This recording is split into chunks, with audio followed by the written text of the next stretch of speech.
ધોરણ 6 પ્રકરણ 1 ચાલો ઇતિહાસ જાણીએ. તમારા છઠ્ઠા ધોરણના અભ્યાસમાં સામાજિક વિજ્ઞાનના એક રસપ્રદ વિષય ઇતિહાસ વિશે આપણે જાણીશું. સમાજ વિજ્ઞાનો આપણને મનુષ્યના સામાજિક વિશ્વથી માહિતગાર કરે છે. તે ભૂગોળ, અર્થશાસ્ત્ર, સામાજિક પરિસ્થિતિ અને સંસ્થાઓ, રાજકીય પ્રવૃત્તિઓ અને સંગઠનોની જાણકારી આપે છે. ઇતિહાસ વિષય સિવાયના સમાજ વિજ્ઞાનો આપણને વર્તમાન સમાજ જીવનનો પરિચય કરાવે છે, જ્યારે ઇતિહાસ માનવ સમાજના ભૂતકાળની માહિતી આપે છે, જેની મદદથી આપણે વર્તમાન કાળને જાણી શકીએ છીએ. શું આપણે ભૂતકાળના જ્ઞાન વગર વર્તમાન સમાજ જીવનને સમજી શકીએ? માનવે જ્યારે અગ્નિનો ઉપયોગ શરૂ કર્યો ન હતો ત્યારે તેનું જીવન કેવું હતું? તમે એ બાબતની કલ્પના કરો કે માનવી ખેતીવાડી, રસ્તા, વાહન વ્યવહાર, મકાનો વગર કેવી રીતે રહેતો હશે? ઇતિહાસ આપણને માનવ જીવનના આવા વિવિધ રસપ્રદ પાસાઓ વિશે જાણકારી આપે છે. ઇતિહાસ આપણને ભૂતકાળના જુદા જ જીવનની સફર કરાવે છે. એક યુગમાંથી બીજા અને બીજામાંથી ત્રીજા એમ અનેક યુગોના માનવ જીવનના રીત રિવાજો, માન્યતાઓ, તેમના ખોરાક અને પોશાક વિશે માહિતી આપે છે, જાણે કે આપણે કોઈ જુદા જ વિશ્વમાં વિહરતા હોઈએ. આપણે ભૂતકાળના માનવ સમાજનું અધ્યયન શા માટે કરવું જોઈએ એવો વિચાર તમને આવતો હશે. ઇતિહાસ માત્ર ભૂતકાળની જ બાબતો સાથે સંકળાયેલો નથી, તે વર્તમાન કાળની વ્યવસ્થા સાથે કડીરૂપ છે. આપણા પૂર્વજો કેવા હતા? તે ક્યાં રહેતા હતા? શું ખાતા હતા? તેમના જીવનની અનેક મહત્વપૂર્ણ બાબતોની માહિતી આપી ઇતિહાસ આપણને માનવીના જીવનમાં આવેલા પરિવર્તનોથી માહિતગાર કરે છે. ઇતિહાસ જાણવાના સાધનો સ્ત્રોત. ચિંતને વર્તમાનપત્રમાં વાંચ્યું, ગુજરાતના કચ્છમાં 4000 વર્ષ જૂનું શહેર મળી આવ્યું. તેને આશ્ચર્ય થયું. આપણે કેવી રીતે જાણી શકીએ કે આ શહેર 4000 વર્ષો જેટલું જૂનું છે? તે કોણે અને કેવી રીતે બાંધ્યું હશે? ત્યાંના લોકો શું ખોરાક ખાતા હશે? કેવા કપડાં પહેરતા હશે? પ્રવૃત્તિ. તમે ભારતના નકશામાં નર્મદા નદી શોધી કાઢો. હજારો વર્ષો પહેલા નર્મદાના કિનારે માનવો વસતા હતા. આપણે ઇતિહાસ કેવી રીતે જાણી શકીએ? ઇતિહાસ જાણવા માટે આપણી પાસે જુદા જુદા સાધનો છે. 1. તાડપત્ર અને ભોજપત્ર. પ્રાચીન સમયમાં માનવી લખવા માટે તાડપત્ર કે ભોજપત્રનો ઉપયોગ કરતો, જેને આપણે હસ્તપ્રત કહીએ છીએ. તાડપત્રો એટલે તાડ વૃક્ષના પર્ણ પર લખાયેલી હસ્તપ્રતો અને ભોજપત્ર એટલે હિમાલયમાં થતા ભુર્જ નામના વૃક્ષોની પાતળી આંતરછાલ ઉપર લખાયેલ હસ્તપ્રતો. તાડના પર્ણ પર અને ભુર્જ જેવા વૃક્ષોની છાલ પર તેઓ હસ્તપ્રત લખતા. તેમાંથી આપણને તેમની ભાષા અને જીવન જીવવાની પદ્ધતિની જાણકારી મળે છે. આવી અનેક હસ્તપ્રતો મળી છે. તાડપત્ર અને ભોજપત્ર પર લખેલી હસ્તપ્રતોમાંથી ભારતના પ્રાચીન યુગના માનવી વિશે આપણને માહિતી મળે છે. ભોજપત્ર અને તાડપત્ર. આવી હસ્તપ્રતો મંદિરો અને મઠોમાં સચવાયેલી છે. તેમાં સંસ્કૃત, પ્રાકૃત અને તમિલ ભાષામાં લખાણો મળે છે. કવિતા, નાટકો, વાર્તાઓ અને મહાકાવ્યો પણ તાડપત્ર અને ભોજપત્ર પર મળી આવ્યા છે. તે પોથી સ્વરૂપે પણ સચવાયેલી છે, જેમાં ધાર્મિક રીત રિવાજો, સામાજિક માન્યતાઓ, રાજાઓની જીવનશૈલી, વિજ્ઞાન, શિક્ષણ, દવાઓ, પ્રાણીઓ વિશે મોટા પ્રમાણમાં માહિતી મળે છે. 2. અભિલેખો. શિલાઓ અને પથ્થરો પર કોતરેલા કે લખેલા લેખ અભિલેખ કહેવાય છે. આપણે અભિલેખોમાંથી પણ ઇતિહાસ જાણી શકીએ. ઘણીવાર તે ધાતુ પર પણ મળી આવે છે. રાજા પોતાના આદેશો શિલાઓ પર કોતરાવી પ્રજા સાથે સંવાદ કરતા હતા.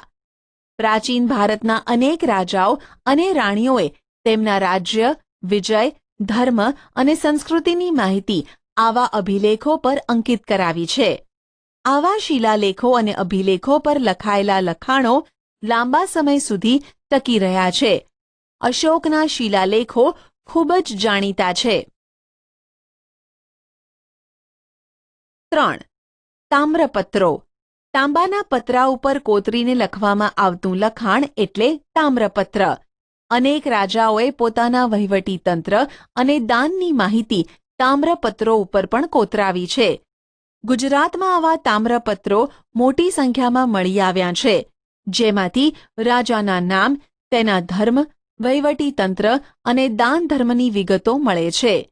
આવા તામ્રપત્રો પાટણ હેમચંદ્રાચાર્ય લાઇબ્રેરી, ઉત્તર ગુજરાત, અમદાવાદની LD institute of Indology, Navrangpura, ભો જે અધ્યયન અને સંશોધન વિદ્યાભવન, અમદાવાદ, શ્રી મહાવીર જૈન આરાધના કેન્દ્ર, કોબા, ગાંધીનગરમાં સચવાયેલા છે.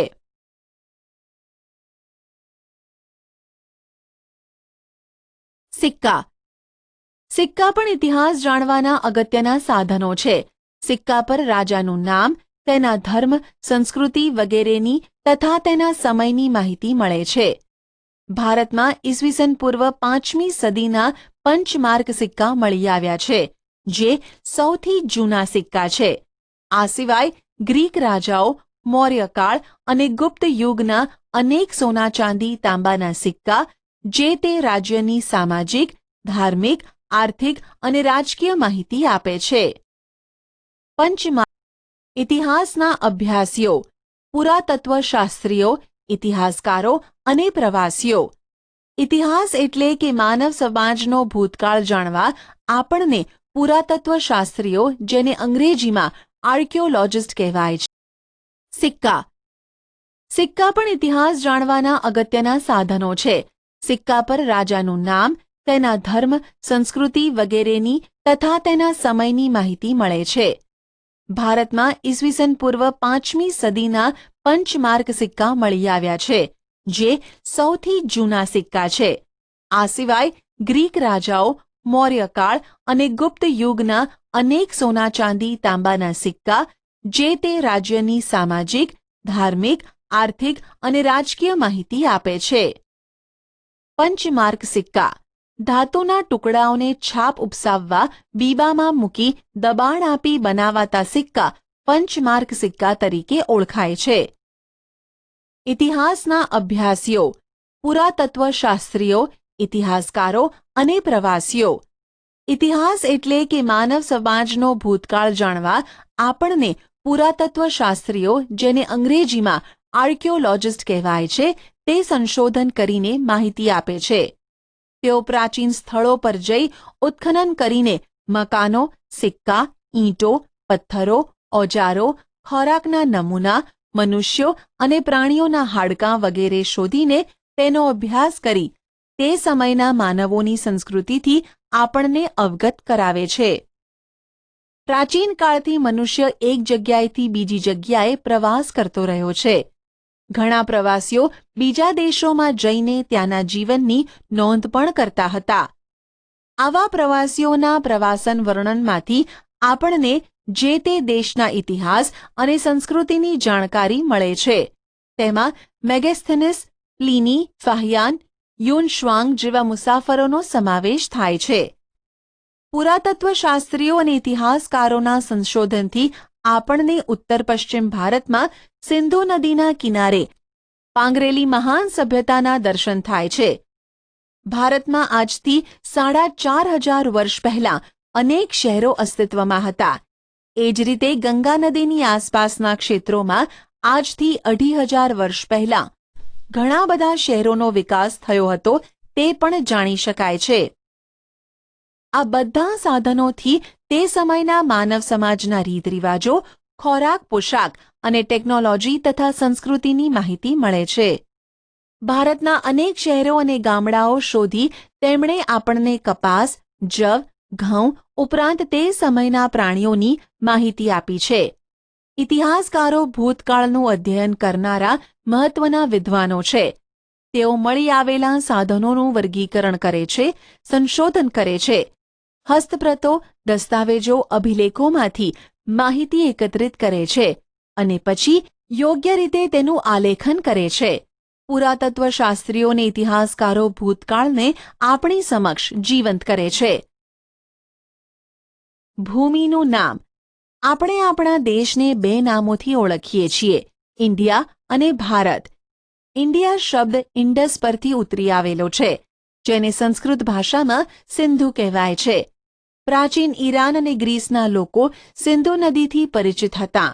તેઓ આજથી 2500 વર્ષ પહેલા તે પ્રદેશના સંપર્કમાં આવ્યા હતા. ઈરાનીઓ સિંધુ નદીને હિન્ડોસ અને ગ્રીસના લોકો ઇન્ડસ કહેતા. તેઓ આ નદીના પૂર્વ કિનારાને ઇન્ડિયાથી ઓળખતા. ભારત એવું નામ ઋગ્વેદમાંથી આપણને જાણવા મળે છે. ભરત નામનો માનવ સમૂહ ઉત્તર પશ્ચિમ ભારતમાં આવીને વસેલો. તેમના નામ પરથી આપણો દેશ ભારત તરીકે ઓળખાય છે. આ સમૂહનો ઉલ્લેખ સંસ્કૃતની આરંભિક કૃતિ ઋગ્વેદમાં પણ મળે છે. સાલવારી. ઇતિહાસમાં સમયનું ખૂબ જ મહત્વ છે. ઘટનાઓ સમય અને સ્થાનની સાથે જ લખી શકાય. આપણે સમયને તારીખ, માસ અને વર્ષ સાથે સાંકળીને સમજીએ છીએ. જેમ કે 20 જુલાઈ 2018 શુક્રવાર. આ પ્રમાણે સમયની ગોઠવણી ઈસુ ખ્રિસ્તના જન્મ સાથે સંકળાયેલ છે. ખ્રિસ્તી ધર્મના સ્થાપક ઈસુ ખ્રિસ્તના જન્મને દુનિયામાં કાળગણના સાથે જોડવામાં આવ્યો છે. આપણે ઈસવીસન એમ કહીએ, અંગ્રેજીમાં એડી એનો ડોમિની એટલે ઈસુ ખ્રિસ્તના જન્મ પછીના વર્ષો એમ કહેવાય. દાખલા તરીકે ઈસવીસન 2000 એટલે ઈસુ ખ્રિસ્તના જન્મ પછીના 2000 વર્ષ. એ જ રીતે ઈસવીસન પૂર્વે BC બિફોર ક્રાઇસ્ટ એટલે ઈસુ ખ્રિસ્તના જન્મ પહેલા. ઉદાહરણ તરીકે ઈસવીસન પૂર્વે 2000 એટલે ઈસુ ખ્રિસ્તના જન્મ પહેલાના 2000 વર્ષ. ઘણીવાર સાલવારીને એડીને બદલે CE અને BCને બદલે BCE તરીકે પણ લખવામાં આવે છે.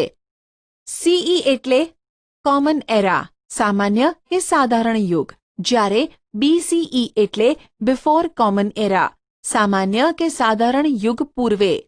ખ્રિસ્તી ધર્મ વિશ્વના મોટા ભાગના રાષ્ટ્રો સાથે સંકળાયેલો હોવાથી અનેક રાષ્ટ્રોની જેમ આપણે ભારતમાં પણ આ જ સાલવારીનો પ્રયોગ કરીએ છીએ. ઘણીવાર BP એટલે કે બિફોર પ્રેઝન્ટ શબ્દનો પણ ઉપયોગ થાય છે. આટલું જાણો. BC બિફોર ક્રાઇસ્ટ, AD એનો ડોમિની. એનો અને ડોમિની એવા બે શબ્દો મૂળ ગ્રીક શબ્દો છે, જેનો અર્થ in the year of God, ભગવાનના સમયનું વર્ષ થાય છે. દાખલા તરીકે AD 2018. શિલાલેખ, પથ્થર પર કોતરીને લખાયેલો લેખ. ભોજપત્ર, ભુર્જ નામના વૃક્ષોની પાતળી આંતરછાલ, જેના પર પ્રાચીન સમયમાં ગ્રંથો લખાતા.